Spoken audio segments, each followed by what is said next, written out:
राधे राधे महाराज जी। महाराज जी, इस कलयुग में विद्यार्थी जीवन में ब्रह्मचर्य का पालन नहीं हो पाता महाराज जी।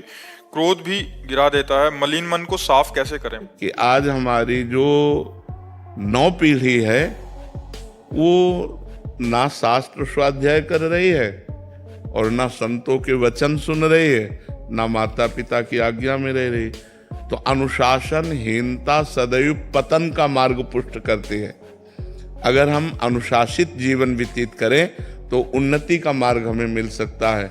माता पिता का अनुशासन, शास्त्र का अनुशासन, संत गुरुदेव का अनुशासन, तो हम आगे बढ़ सकते हैं। तो पहले क्या था कि नवीन बच्चों को परिवार से अलग करके गुरुकुल में रखा जाता था, जिससे वहाँ उनको ब्रह्मचर्य की त्रिकाल संध्या, भगवत आराधना, वैदिक सिद्धांत, मनुष्य जीवन की उन्नति के क्या क्या लक्षण होने चाहिए, अवनति किन किन कारणों से होती है, वो सब ज्ञान होता था। अब अध्यात्म की तो शिक्षा हो ही नहीं रही है, आधुनिक शिक्षा ही हो रही है। आधुनिक शिक्षा में इतनी क्षमता नहीं है कि वो हमारे मन को रोक सके। आधुनिक शिक्षा में इतनी क्षमता नहीं है कि हमारे मन को रोक सके या शांत कर सके। ये केवल आध्यात्मिक शिक्षा में ही दम है। तो आध्यात्मिक शिक्षा विहीन आधुनिक शिक्षा में अब वो अपने माता पिता का अपमान करना, नाना प्रकार की क्रियाओं द्वारा ब्रह्मचर्य को नष्ट करना, व्यसन करना, इसमें हमारी नई समाज बढ़ती चली जा रही है। आप देख लो, छोटे छोटे बच्चे हस्तमैथुन का शिकार हो रहे हैं। छोटे छोटे बच्चे गंदे वीडियो देख करके बॉयफ्रेंड, गर्लफ्रेंड, छोटे छोटे बच्चे व्यसन करने लगे हैं। अधिकतर जो माता पिता के अनुशासन में नहीं है, जो शास्त्रों का अनुशासन पालन नहीं करते, तो इसलिए आज जरूरत है अध्यात्म शिक्षा की। अगर हम अपने बच्चों को थोड़ा शास्त्र श्रवण कराएं, थोड़ा नाम जप कराएं, पवित्र भोजन पवाएं और उनको मित्रवत व्यवहार के द्वारा समझावें कि ऐसे ऐसे गंदे आचरण वाले मित्र मिले तो इनसे दूर रहे। ऐसा छूना, ऐसा करना, ऐसा देखना, ये निषेध है, तुम्हारे जीवन को गिरा देगा। नहीं तो छोटे छोटे बच्चे पतित होते चले जा रहे हैं। जो हमारी एकाग्रता विद्याध्ययन में लगनी चाहिए, जो हमारी एकाग्रता सामाजिक सेवा में लगनी चाहिए, वो एकाग्रता हमारी नशे में और व्यभिचार में जा रही। हम कह रहे हैं फ्रेंड बनाना कोई पाप नहीं है, लेकिन व्यभिचार करना पाप है। फ्रेंड बनाओ, खूब घूमो, खूब आनंद लो, कोई परेशानी, लेकिन गंदा आचरण मत करो। अगर गंदा आचरण करोगे तो वही तुम्हें डिप्रेशन में पहुंचाएगा, एक दूसरे का मतलब जीवन पतित हो जाएगा। आगे चल करके आपको एक ही रास्ता दिखाई देगा, या तो घोर व्यसन में पड़े रहना या सुसाइड कर लेना। आप देखना, क्यों? क्योंकि मनचली वृत्ति एक जगह टिकती नहीं है। चला भी है समाज में बॉयफ्रेंड ब्रेकअप, इसमें चरित्र आपका दूषित हो रहा है, आपके विचार दूषित हो रहे हैं, आपकी मानसिकता दूषित हो रही है। अब आप अपने जीवन को ऐसे गर्त में गिराने जा रहे हैं जो पूरे जीवन आपको दुख देगा, क्योंकि आप एक सद्गृहस्थ नहीं बन पाएंगे। यदि आपने ऐसे गंदी आदतें की और आपका ब्याह हो गया तो आप अपनी पत्नी से संतुष्ट नहीं रहेंगे।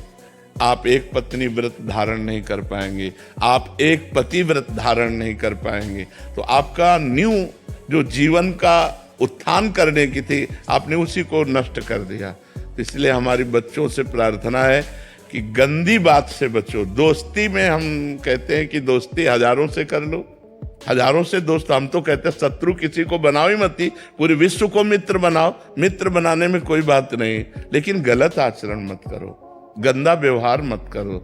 जब तक ब्याह ना हो जाए तब तक ब्रह्मचर्य का पालन करो, माता पिता की आज्ञा में रहो, ऐसे बिल्कुल गंदे आचरण नहीं। तो ये हमारे समाज का स्वरूप बिगड़ता जा रहा है। इसे आप ही लोग मिलकर संभाल सकते हो, माता पिता। और अगर आप सुधरो तो सुधर गए समाज। हम दूसरे को सुधारने की चेष्टा न करें। यदि हम अपने को व्यसन और व्यभिचार रहित बनावें तो हमारा समाज सुधर जाए। अगर हम एक एक आदमी सुधरना चाहे तो समाज सुधर जाए, लेकिन सुधरने के पक्ष में बहुत कम लोग हैं और बिगाड़ने और बिगड़ने के पक्ष में बहुत सहजता है ना, उसमें सरलता है। सुधरना चढ़ाई चढ़ना है और बिगड़ना फिसलना है। फिसलने के लिए सब तैयार है और फिसलाने के लिए तैयार है, लेकिन चढ़ने और चढ़ाने के लिए अध्यात्म की तरफ, धर्म की तरफ, पवित्रता की तरफ ये बहुत कम रह गए हैं समाज में जो ऐसा चलना चाहे। एक 12 वर्ष का बच्चा यहाँ बैठ के कह रहा है मैं तुमसे परेशान हो चुका हूँ। तो उनका कितनी आयु है? बोले 12 वर्ष की। तो और फिर उसने कहा कि हमारी गर्लफ्रेंड भी है। तो हम कहा 12 वर्ष में गर्लफ्रेंड हो गई, हस्तवेतन हो गई। तो मतलब ये छोटी छोटी अवस्थाओं के बच्चे इतने गंदे स्तर में गिर रहे हैं, तो क्या होगा, समाज का क्या होगा? कॉलेज आदि में यही ट्रेंड चल चुका है महाराज जी। तो कैसे महाराज जी सुधार होगा? जैसे आप कह रहे हैं कि दोस्ती करने में कोई दिक्कत नहीं, बट वो अपनी इंद्रियों पे काबू ना करने के कारण फिर वो उस फिसलन में नहीं। हम जैसे अपनी बहन के साथ भी तो रहते हैं घर में। मित्रता रखना कोई पाप नहीं, कोई दोष नहीं है, लेकिन मित्रता रख करके कुपंथ में चले जाना, कुमार्ग में चले जाना, ऐसी हरकतें कर देना जिससे जीवन बर्बाद हो जाए, तो हमें लगता है इस पर सुधार होना चाहिए। बच्चों को अपने जीवन को पवित्र रखना चाहिए जब तक पाणी ग्रहण ना हो जाए, जब तक माता पिता सुव्यवस्थित जगह ब्याह ना कर दें तब तक। देखो, जो ये बच्चे एक दूसरे को भगा ले जाने वाली वृत्ति रखते हैं ना, वो बहुत दुख पाते हैं। मतलब माता पिता सालों लगाते हैं अपनी बच्ची के ब्याह के लिए, सालों जा जाके अगल बगल पूछ के रिश्ता नाता, उसके आचरण, उसके तब जाकर अपनी बच्ची को सम्मान के साथ उसके हाथ में देते हैं। और तुम दो चार बातें कही बस भाग गई उसके साथ, तो पूरा जीवन निर्वाह थोड़ी होगा। तो वो कैसा व्यक्ति स्वभाव वाला है? देखो, प्रेजेंट का स्वभाव अलग होता है, लेकिन हमारा एकांतिक जीवन कैसा है, हमारा पर्सनल जीवन कैसा है? तो जब आप किसी के पर्सनल जीवन में घुसेंगे तो आप खतरा पाएंगे। इसलिए माता पिता की अनुमति आवश्यक है, क्योंकि वो अच्छी तरह देख सुन करके अपने बच्चे को सुखी करना चाहते हैं। पर आजकल बच्चे ऐसे माता पिता को कुछ नहीं समझते हैं, मनमानी आचरण करते हैं। बहुत विचित्र दशा आ रही, बहुत विचित्र दशा आ रही। जो जवान बच्चे हैं वो बूढ़े माता पिता को पीट रहे हैं अपने माता पिता के अनुसार। और मातृ देवो भव पितृ देवो भव, शास्त्र वेद आज्ञा करता है। अगर माता पिता की आराधना नहीं हुई तो भगवान की आराधना कौन कर सकता है? भगवान तो अव्यक्त है, माता पिता तो व्यक्त भगवान हमारे विराजमान है। तो इसलिए समाज को आध्यात्मिक शास्त्रों का स्वाध्याय करना चाहिए, आध्यात्मिक संतों की वाणी सुननी चाहिए और उसके अनुसार अपने आचरण बनाने चाहिए। हरे कृष्णा महाराज जी, हमारे संतों की निंदा हो रही है तो क्या करना चाहिए? कान में अंगुली डाल लेनी चाहिए, क्योंकि अपने अपने चश्मे हैं। जिस चश्मे को हम हरा चढ़ाएंगे तो संसार हमें हरा दिखाई देगा, लाल चढ़ाएंगे तो लाल दिखाई देगा।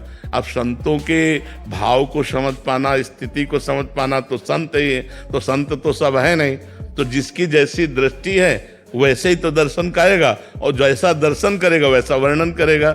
जाकी रही भावना जैसी, प्रभु मूर्ति देखी तिन तैसी। तो हमें चाहिए जहाँ संत निंदा हो रही हो वहाँ कान में अंगुली डाल करके चले जाना चाहिए।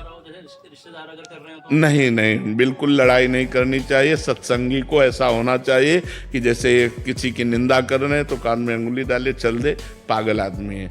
अगर आप लड़ाई किए तो आप में और उसमें अंतर क्या रह गया? वो निंदा कर रहा है, आप उसे मार रहे हैं, तो बात तो हो गई एक ही। वो निंदा कर रहा है, आप क्रोध कर रहे हैं, तो दोनों दोषी हो गए। वो निंदा कर रहा है, आप कान में अंगुली डालिए और वहां से चल दीजिए। वो उसकी मति है। सुनने से हमारा मन दुखी होगा, इसलिए हम सुनेंगे नहीं। हाँ, वो होता है, ऐसा होता है। तो हम सुनेंगे नहीं, उस सभा से चल देंगे, उस स्थान से चल देंगे, लेकिन हम उस व्यक्ति को भी नहीं मारेंगे, उस व्यक्ति से भी नहीं लड़ेंगे। क्योंकि अगर उस व्यक्ति से हम लड़ते हैं तो वो निंदा रूपी दोष से युक्त और हम क्रोध रूपी दोष से युक्त हो गए। बात तो दोनों गड़बड़ हो गई। तो हमको अपने को बचाना है। वो निंदा कर रहा है, हम कान में अंगुली डाला, चल दिया, ऐसे